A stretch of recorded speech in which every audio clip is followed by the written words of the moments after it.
Yadase yamo kwa baby Adom TV Badwam dwumade no eso ha na nyame yadoma nne na wochie yeto yensa afra wo sefo ayo no bra ai ne ni fufuo no de he na wo pe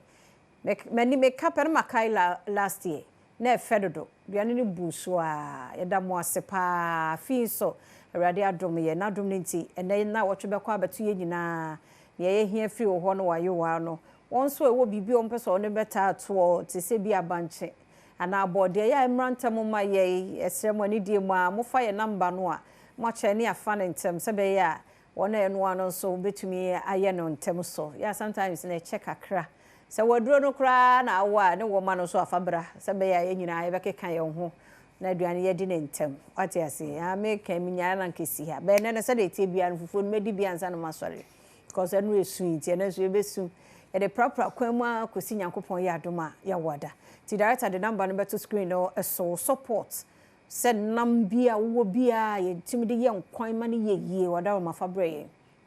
jene 1012 enchene ena de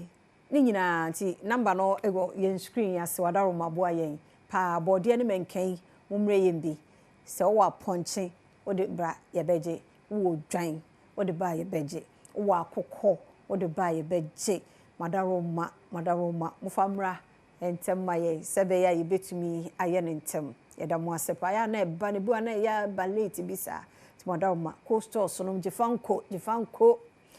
mufamra na ya nwewe ne fine ai na mi shira won sembe ye ne sa number no screen no so ti madaroma ya no wafa maye fufuo party de ohia no wasanka team